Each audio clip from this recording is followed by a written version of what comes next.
Hello दोस्तों, जैसा कि आप सभी को पता है कि 25 तारीख को आपका एग्जाम है और आज की क्लासेस में जो बाकी आपकी दो पोएम बची थी, इस दोनों पोएम को हम करने वाले हैं। इंपॉर्टेंट सारे सवाल, और ये सेशन आपका आर्ट्स, साइंस और कॉमर्स तीनों बच्चों के इंग्लिश कोर के लिए बहुत ही इंपॉर्टेंट है। चलिए आते हैं आज की जो पहला सवाल क्या है कि who is the poet of the poem childhood बोलकर के ये जो पोएम है, चाइल्डहुड से हम लोग करने वाले हैं। पोएम जो चाइल्डहुड, इसका कवि का नाम इंपॉर्टेंट है। जितना कवि के बारे में, लेखक के बारे में, तो ऑप्शन सी ना मार्कस नेटन इस कविता का पोएट का नाम है। चलिए अगला सवाल, question number 2, what is the opposite of the word hidden जो वर्ड है, हिडन का मतलब होता है छुपाना। हिडन का ऑपोजिट क्या है?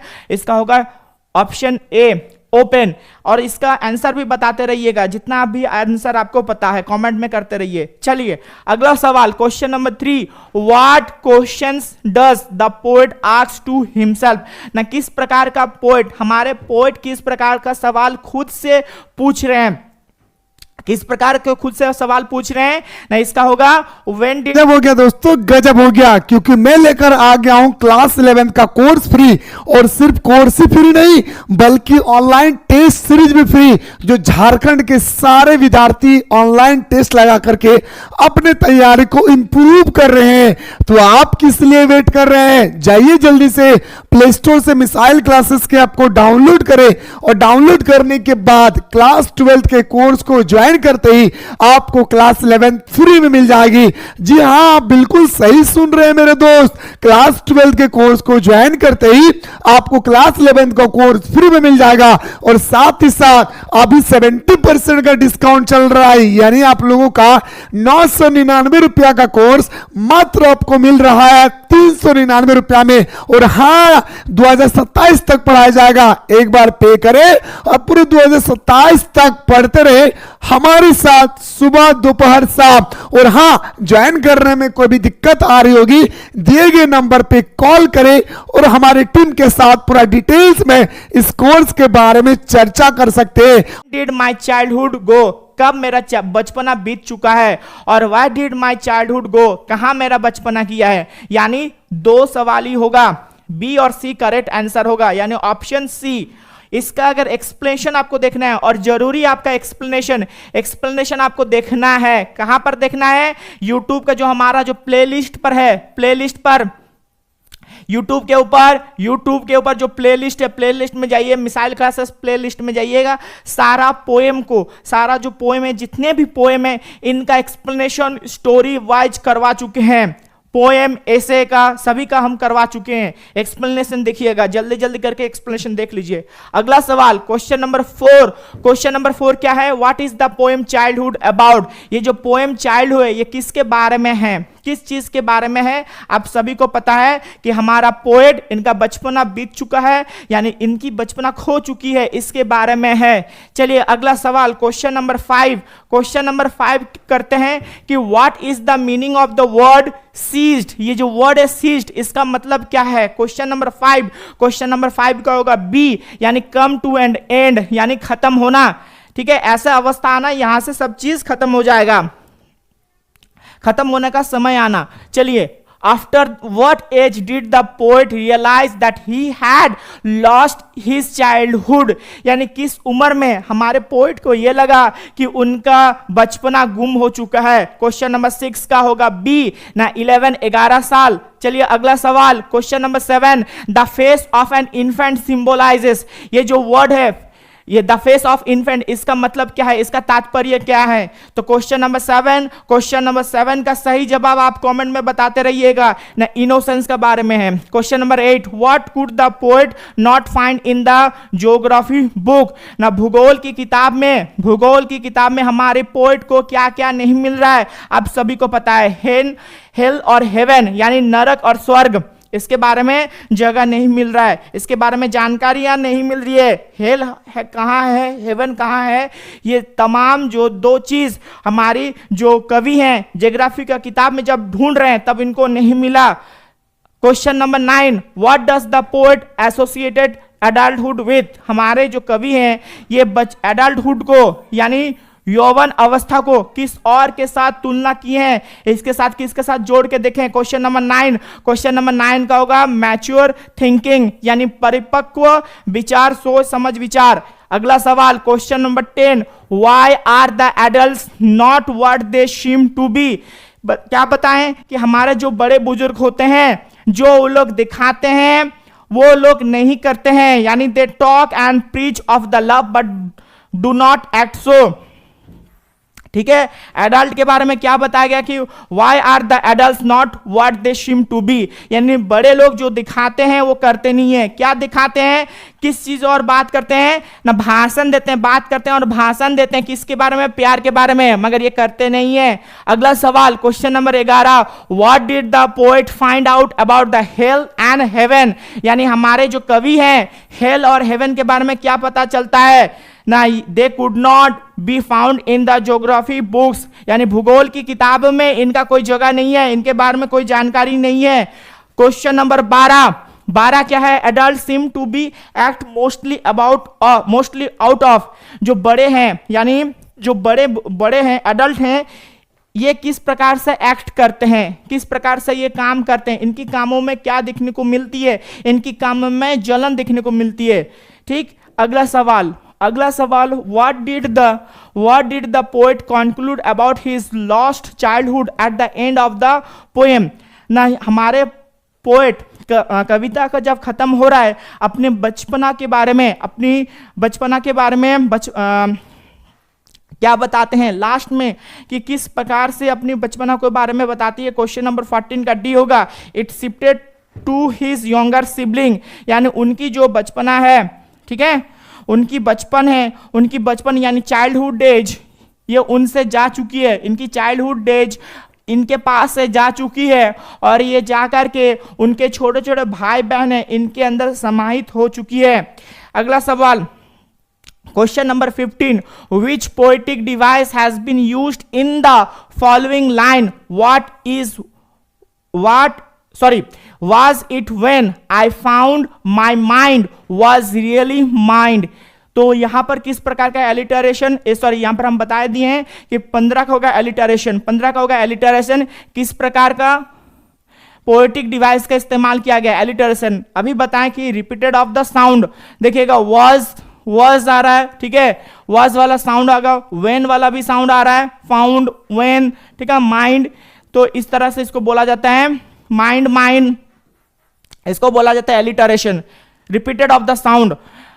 Question number 16, where could he she his childhood now, हमारे जो पोएट हैं इनकी जो बचपना है, इनकी चाइल्डहुड कहां पर ये देखते हैं ना, ये देखते हैं छोटे छोटे बच्चों में। 16 का होगा ए ना, एन इन्फेंट फेसेस, यानी चिल्ड्रेन, छोटे छोटे जो इनके चिल्ड्रेन हैं, यानी छोटे छोटे इनके सिबलिंग्स हैं, भाई बहन हैं या फिर छोटे बच्चे हैं, ठीक है, छोटे बेबी है, बेबियों के बीच में यानी छोटे छोटे बच्चों के चेहरे पर ये देखते हैं क्योंकि उनका चेहरा बहुत ही इन्फेंट होता है, इनोसेंस होता है।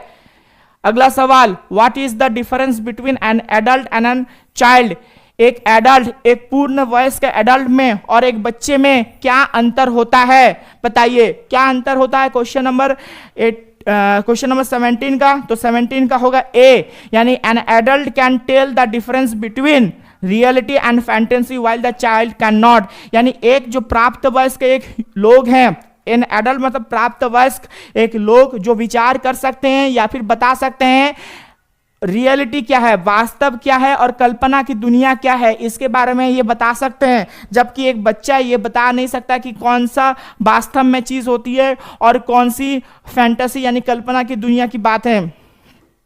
अगला सवाल, why do the adult talks and preach of the love but do not act lovingly, क्यों एडल्ट जो बड़े बुजुर्ग हैं, बड़े लोग हैं, ये हमेशा प्यार के बारे में बात करते हैं, टॉक एंड प्रीच यानी हमेशा ये किस और बात करते हैं, ये हमेशा बात करते हैं प्रीच एंड टॉक, प्यार के बारे में ये बातचीत करते हैं, हमेशा प्यार के बारे में बातचीत करते हैं मगर प्यार ये नहीं करते हैं।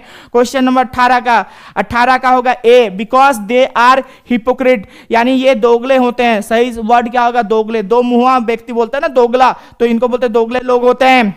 बोलने का तरीका एक अलग होता है, करने का तरीका अलग होता है। अगला सवाल क्वेश्चन नंबर 19 कि 19 बता रहा कि what did the poet find out about the hell and heaven. ये बहुत ही इंपॉर्टेंट सवाल है, याद करके रखिएगा, इस चैप्टर का बहुत ही इंपॉर्टेंट सवाल है। ये जो वर्ड है हेल और हेवन, इसके बारे में क्या पता चलता है हमारे पोएट को ना, ये क्या है, ये इमेजिनरी प्लेस है, यानी ये कल्पना की दुनिया का एक जगह है जो वास्तव में ये नहीं मिलती है। वास्तव दुनिया का इसका कोई जगह नहीं है, केवल मात्र कल्पना की दुनिया का जगह है। चलिए question number 20, what is the most important thing about being an adult. Adult होना, तो जो आप अगर एडल्ट हो गए तो एडल्ट के बारे में सबसे जरूरी क्या बात है, तो इसका सही जवाब क्या होगा, क्वेश्चन का 20 का ए होगा। They have their own thoughts, ये उनकी खुद विचार होती है, उनका खुद का विचार होता है। चलिए आगे की ओर बढ़ते हैं, तो आपका नेक्स्ट पोएम है the father to son, chapter number 5 father to son, और इसकी एक्सप्लेनेशन वीडियो भी है।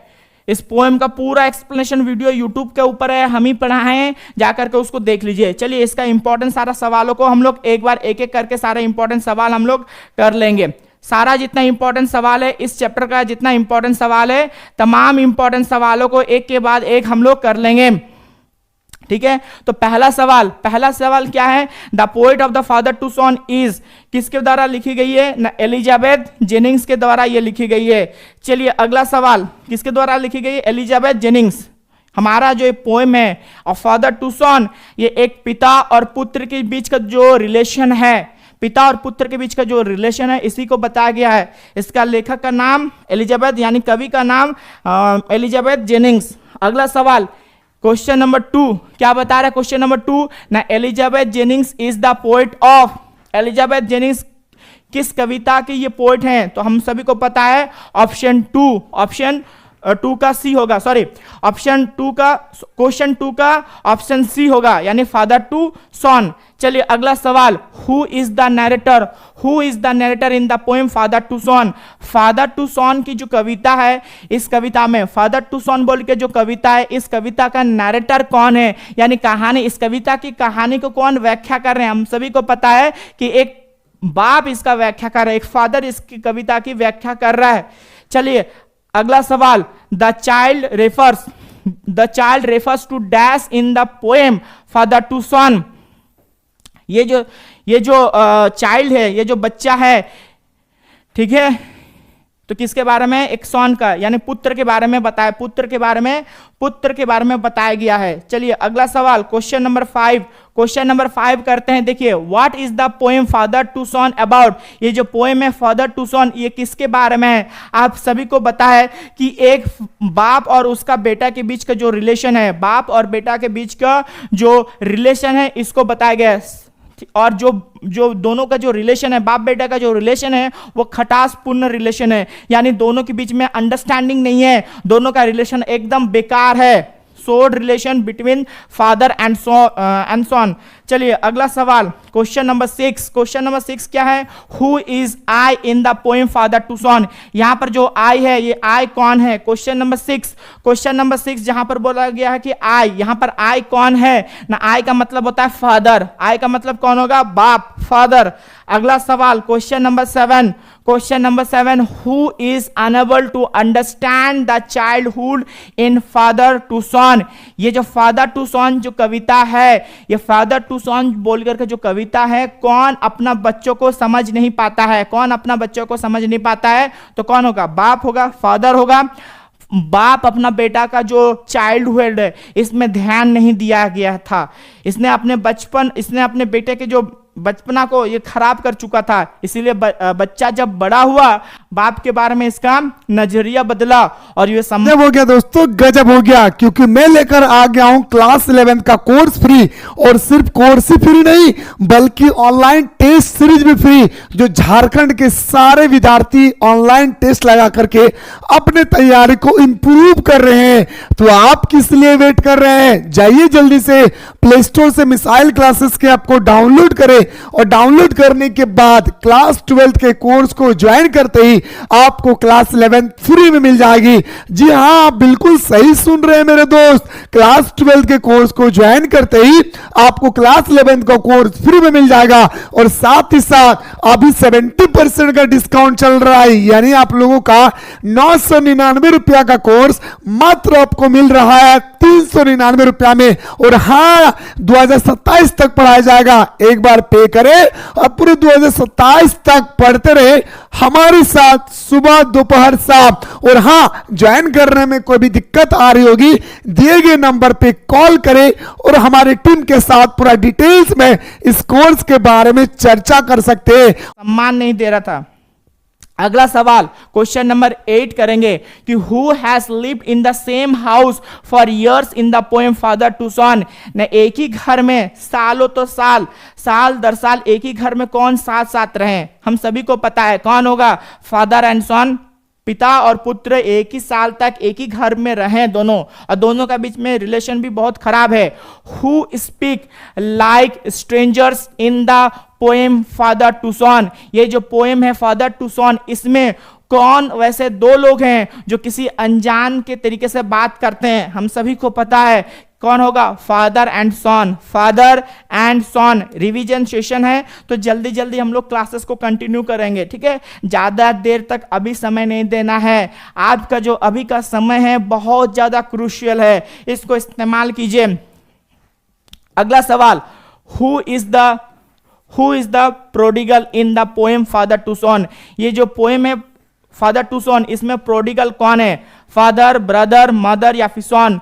सही जवाब क्या होगा? Question number 10। क्वेश्चन नंबर 10 का होगा सन, लड़का प्रोडिगल है। अगला सवाल, अगला सवाल क्या बोल रहा है कि the father tells his son that though they have lived in the same house of for years yet he. क्या बता रहे हैं कि इस कविता में बोला गया, फादर का ओपिनियन फादर के बारे में बताया गया। फादर खुद बोल रहा है कि हम लोग सालों तक एक घर में रहें, मगर फिर भी मैं उसके बारे में समझ नहीं पाया हूं। किसके बारे में समझ नहीं पा रहे हैं ना? ये अपने बच्चों के बारे, ये अपना बच्चा के बारे में, यानी उनका जो लड़का है वो लड़का क्या करता है, कहाँ जाता है, उसका विचार क्या है, वो क्या पसंद करता है, क्या नहीं पसंद करता है, बिल्कुल उसके बारे में जानकारी नहीं है। लड़का के बारे में फादर का कोई समझ ही नहीं है जब उसका लड़का क्या है। अगला सवाल question number 12, how old is the son when the father describe his pain to him. तो ये जो बच्चा है इसका उम्र कितना है जब पिता अपना दुख को बेटा को सुना रहा है? जस्ट बिकम एन एडल्ट, ये अब युवा बन चुका है, ये अपना एडल्टहुड में ये पहुंच चुका है। चलिए अगला सवाल question number 13, does the father know about his son's likes और डिसलाइक। क्या इस फादर को, क्या इस बाप को पता है कि उसका बच्चा क्या पसंद करता है और क्या पसंद नहीं करता है? क्या उस बाप को पता है? तो इसका सही जवाब होगा नो, उसको पता ही नहीं है क्या वो पसंद करता है और क्या पसंद नहीं करता है। चलिए अगला सवाल क्वेश्चन नंबर 15। एक सवाल आपका छूटा है ना, 14 वाला छूटा है, 14 वाला है नहीं, तो 13 से डायरेक्ट हम लोग 15 में घुसेंगे। Who speak like strangers in the poem father to son. अभी हम करवाएं कि फादर टू सन में कौन अनजान तरीके से बात करता है? आप सभी को पता है कि फादर एंड सन। अगला सवाल क्वेश्चन नंबर 16, ना complete the line there is no sign of dash. ये सबसे इंपॉर्टेंट सवाल है, याद करके रखिएगा। इन दो सवाल सबसे इंपॉर्टेंट है, ये दोनों सवाल सबसे इंपॉर्टेंट है। चलिए क्वेश्चन नंबर 16, क्वेश्चन नंबर 16 का क्या होगा? अंडरस्टैंडिंग, ठीक है। अंडरस्टैंडिंग का कोई, समझ का कोई चिन्ह नहीं है, यानी दोनों के बीच में, पिता और पुत्र के बीच में समझ का कोई जरा सा एक चिन्ह मात्र नहीं है। अगला सवाल क्वेश्चन नंबर 17, डैश, ये भी इंपॉर्टेंट है, ठीक है। डैश सराउंड अस, उन दोनों के बीच में क्या है? ना साइलेंस, उन दोनों के बीच में एकदम साइलेंस है, ठीक है। इसके बाद ये भी इंपॉर्टेंट है, ये भी इंपॉर्टेंट सवाल है कि प्रोडिगल का मतलब कौन है? प्रोडिगल है कौन ना? प्रोडिगल है सन, प्रोडिगल है लड़का, तो प्रोडिगल है लड़का, प्रोडिगल है। और प्रोडिगल का मतलब क्या है? ये जो वर्ड है प्रोडिगल 18, प्रोडिगल का मतलब क्या होता है ना? Someone who loves to spend money, ऐसा व्यक्ति जो बहुत ही प्यार करता है पैसा खर्चने में, ये दिलदार व्यक्ति है, यानी पैसा खर्चने में इसको मजा आता है, प्रोडिगल। और कौन है? लड़का। Question number 19, the speaker speaks of which relationship in the poem father to son. ये फादर टू सन में, ये फादर टू सन बोल के जो कविता है, इसमें जो नैरेटर है या फिर स्पीकर है जो कहानी को बता रहा है, कविताओं में जो कहानी होती है उसको भी उसका जो नैरेटर है यानी स्पीकर है किस कहानी की ये बता रहा है, किस रिलेशन को, किस संपर्क को ये बता रहे हैं कि एक बाप और एक बेटा का बीच का जो संपर्क है इसके बारे में बता रहा है। Question number 20, identify the simile in the given option. इन दोनों ऑप्शन में सिमिली कहाँ है? सिमिली को आपको ढूंढना है। क्वेश्चन नंबर 20 ना, वी स्पीक लाइक स्ट्रेंजर। याद रखिएगा सिमिली कैसे आप ढूंढिएगा ना, सिमिली जहां पर लाइक एज होता है, सिमिली आपको ढूंढना है। सिमिली याद रखिएगा जहां पर लाइक है यानी जैसा, लाइक है या एज बोलकर जैसा। वी स्पीक लाइक स्ट्रेंजर, हम लोग अनजान के जैसे बोल करके जहां पर वर्ड होता है लाइक एज, तो वहां पर सिमिली होता है। एलिटरेशन और सिमिली, एलिटरेशन और सिमिली याद रखिएगा, ये आपका एग्जाम में आएगा। एलिटरेशन क्या होता है? Repeat of sound, repeat of sound होता है यानी साउंड को बार बार रिपीट होना, एक जैसा साउंड का बार बार रिपीट होना, इसको हम लोग बोलते हैं एलिटरेशन। और सिमिली यानी कि किसी दो चीज को बीच में जब तुलना, किसी दो चीज एक ही जैसा है, कोई दो चीज एक ही जैसा है, ठीक, तुलना नहीं है, दो चीज एक ही जैसा है। यहां पर कौन सा वर्ड आता है? लाइक और एस। जहां पर आप देखिएगा इसका ट्रिक, सिमिली का ढूंढने का ट्रिक, जहां पर एस और लाइक होगा वहां पर सिमिली लगाइएगा। यहां पर देखिए लाइक है तो सिमिली होगा। अगला सवाल, from where does the anger arise in the poem. गुस्सा कहां से स्टार्ट होता है? गुस्सा कहां से स्टार्ट होता है इस पोएम में? ये गुस्सा कहां से स्टार्ट होता है? क्वेश्चन नंबर 21 क्या होगा सही जवाब ना? 21 का ए होगा, सैडनेस से, ठीक है, दुख से गुस्सा स्टार्ट होता है। Where does the speaker want to the son to return. हमारे जो कविता का, ये जो फादर टू सन जो कविता का जो स्पीकर है, ठीक है, जो वक्ता है, ये क्या चाहते हैं कि इनका सन, इनका लड़का वापस कहां आए? तो ये होगा घर में, होम में। चलिए अगला सवाल है, who will forgive in the poem father to son. कौन माफ कर देगा ना, कौन माफ कर देगा? क्वेश्चन नंबर 23 का सही जवाब बताइए क्या होगा? कौन किसको माफ करेगा ना? फादर और सन, बाप और लड़का यानी पिता और पुत्र दोनों एक दूसरे को माफ कर देंगे। पिता और पुत्र दोनों को एक दूसरे को माफ कर देंगे। पिता और पुत्र दोनों को माफ कर देंगे। चलिए, what is the meant by live on the same globe in the poem father to son. ये जो पोएम है फादर टू सन, यहां पर live on the same globe का मतलब क्या है? Live on the same globe का मतलब क्या है? क्वेश्चन नंबर 24, तो इसका सही जवाब है सी। इसका सही जवाब क्या है? सी ना, को exist with the understanding about love, ना दोनों एक साथ रह सके, एक साथ एक ही जगह में समझ के साथ रहना, इसी को बोल रहा है कि live on the same globe. अगला सवाल, question number 25, why should we both must live on the same globe in the poem father to son. इसका कारण क्या होगा? इसका कारण क्यों बोल रहे हैं कि एक ही जगह में दोनों को रहना चाहिए? क्योंकि this relationship is made with the bonds of the love and understanding. क्योंकि ये जो रिलेशन है, इन दोनों का जो संपर्क है, ये संपर्क कैसे बना ना? ये संपर्क बना था प्यार से। ये संपर्क कैसे बना था? प्यार से बना था और समझ से। ये संपर्क कैसे बना था? प्यार और समझ से। चलिए अगला सवाल देखते हैं कि question number 26, why should the prodigal return home in the poem father to son. ये जो पोएम में जो पोडिगल है यानी जो लड़का, पोडिगल मतलब होता है लड़का, ये जो लड़का है ये दोबारा घर क्यों इसको वापस आना चाहिए? दोबारा इसको घर क्यों वापस आना चाहिए? क्वेश्चन नंबर 26 का होगा C, father is ready to develop new and better understanding. क्योंकि फादर अब राजी हो चुका है कि दोनों के बीच के जो संपर्क हो, इन दोनों के बीच का जो संपर्क है इसको नए तरीके से समझा जाए और विकसित किया जाए। चलिए क्वेश्चन नंबर 27 क्या है? Why is the silence surrounding father and son. Father and son के बीच, इन दोनों के बीच में साइलेंस क्यों है? इन दोनों के बीच में साइलेंस क्या है? क्वेश्चन नंबर 27, इन दोनों के बीच में साइलेंस क्यों है ना? सभी का कारण है, ऑप्शन डी होगा, यानी they want to avoid confrontation, एक दूसरे को वो सामना नहीं करना चाहते हैं, एक दूसरे को समझना नहीं चाहते हैं, और there is a lack of the communication, इन दोनों के बीच में संवाद की कमी है। Question number 28, what does the father hope for in the poem father to son? हमारे जो कविता है फादर टू सन, इसमें जो पुत्र है ये क्या चीज चाहता है, ठीक है। तो इसका सही जवाब होगा ऑप्शन डी, ऑल, यानी डेवलप ऑफ अंडरस्टैंडिंग। बाप क्या चाहता है? बाप चाहता है इन दोनों के बीच में जो समझ है ये विकसित हो, उसके साथ इन दोनों के बीच में जो प्यार है ये प्यार नए तरीके से विकसित हो, और साथ ही दोनों एक दूसरे को क्षमा कर दें, यानी ऑप्शन डी सही जवाब होगा। अगला सवाल, What is the mean by the longing in the poem Father to Son? ये जो पोएम है Father to Son, यहाँ पर ये जो वर्ड का इस्तेमाल किया गया है लॉन्गिंग, ये लॉन्गिंग का मतलब क्या है? लॉन्गिंग का मतलब होता है डिजायर, ख्वाहिश। Question number 30, What is the meaning of the grief in the poem Father to Son? ये जो कविता है Father to Son, यहाँ पर ये जो वर्ड है ग्रीफ, ग्रीफ का मतलब क्या है? ग्रीफ का मतलब, क्वेश्चन नंबर 30, ग्रीफ का मतलब क्या है? सैडनेस। ग्रीफ का मतलब होता है सैडनेस। चलिए आज के लिए